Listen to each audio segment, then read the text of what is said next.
Morning student, आज हम DHLS 2 के चैप्टर इंट्रोडक्शन ऑफ स्पीच को जानने की कोशिश करेंगे। स्पीच होता क्या है और इसके पैरामीटर्स क्या होते हैं। जैसा कि हम जानते हैं, speech is the verbal communication and speech is the unique gift of the human Mankind.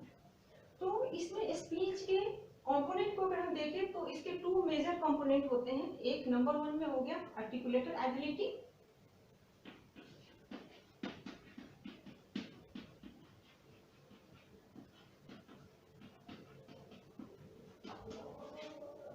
ये हमारा रिवीजन क्लासेस है। आर्टिकुलेटर एबिलिटी को स्टूडेंट्स सब जानते ही हैं। जो हमारे आर्टिकुलेटर्स हैं उनको प्रेजेंट और फंक्शनिंग होना पड़ेगा, और दूसरा होना पड़ेगा साउंड लैंग्वेज। ये टू कंपोनेंट हो गए जो हमारे स्पीच के लिए रिक्वायर होते हैं। इसके बाद हम जानेंगे जो पैरामीटर्स हैं, स्पीच के पैरामीटर्स क्या होते हैं। तो स्पीच का पैरामीटर को हम वॉइस बोलते हैं।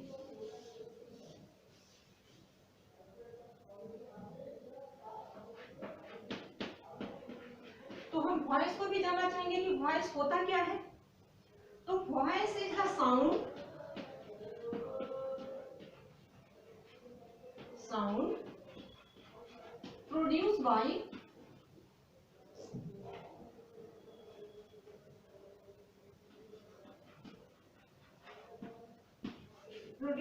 Air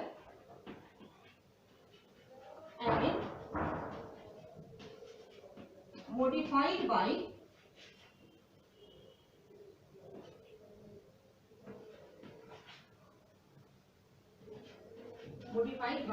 vocal cord vibration।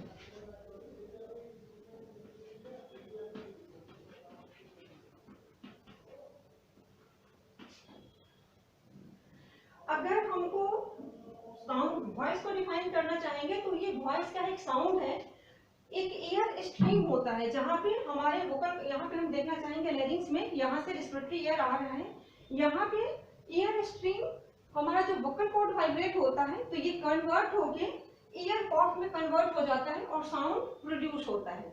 Modify होने के बाद साउंड प्रोड्यूस होता है।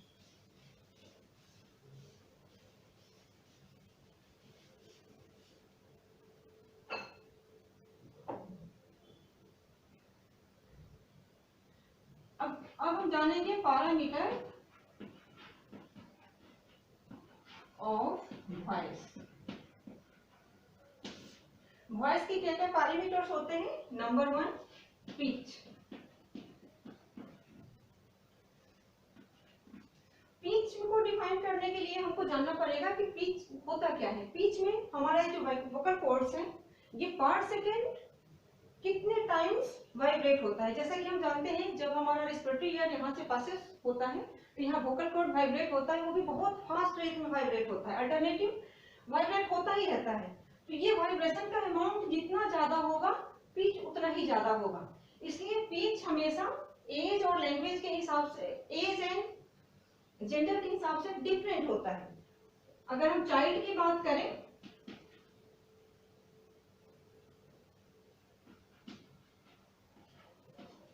चिल्ड्रन में vocal cord vibration fast rate में होता है, वो 300 to 400 पर सेकेंड होता है।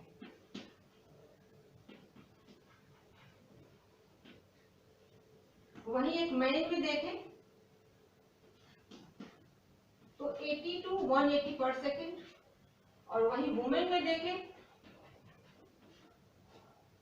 तो ये 180 to 280 के इन बिटवीन पर सेकेंड होता है।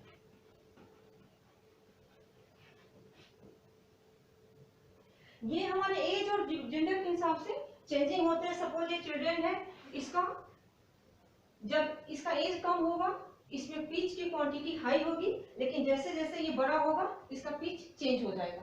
तो ये दो चीज इसमें डिफरेंस करता है, इसमें कि पिच में डिफरेंसेस करने के लिए एज और जेंडर इंपॉर्टेंट कंपोनेंट हो गए। वहीं इसके बाद दूसरा जो पैरामीटर्स है उसको बोलते हैं लाउडनेस।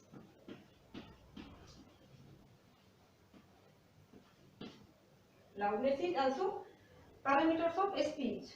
लाउडनेस आपका भी जस्ट आप एक इमेज करेंगे कि आप अगर सामने बैठे हुए हैं, आपके सामने आपका फ्रेंड है, तो आप कैसे बातें करते हैं, बहुत सॉफ्ट वॉइस में बात करने की जरूरत होती है।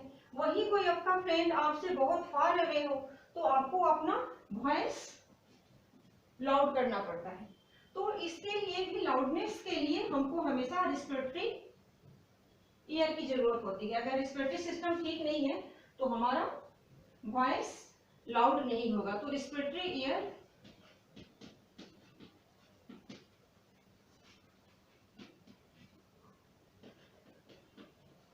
Air required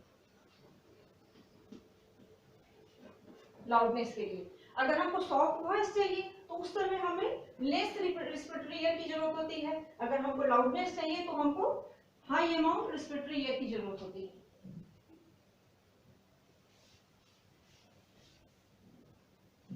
Then number 3, quality.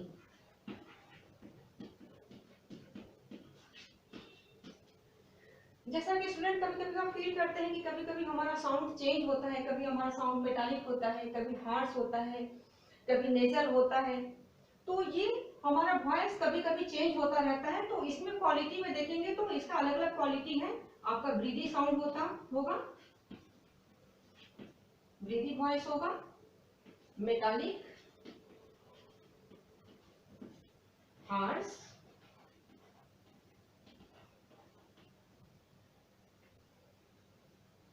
And nasal. तो आज के चैप्टर में सबसे पहले मैंने स्पीच को जाना, स्पीच होता क्या है, स्पीच के पैरामीटर, वॉइस उसको समझे। वॉइस के क्या 3 पैरामीटर्स होते हैं, पिच, लाउडनेस एंड क्वालिटी, उसको जानने की कोशिश की। ये हमारा रिवीजन चल रहा है जिसमें आप प्रीवियस जो प्रीतिस्मिता मैडम ने पढ़ाया है, प्रांति मैडम ने पढ़ाया है, वो उस चीज को फिर से हम रिपीट कर रहे हैं आपके बेटर एग्जामिनेशन के लिए, एक्सपीरियंस और नॉलेज के लिए। तो आज के क्लास में बस इतना ही। नेक्स्ट क्लास में फिर हम दूसरे चैप्टर को लेंगे। तब तक के लिए थैंक यू।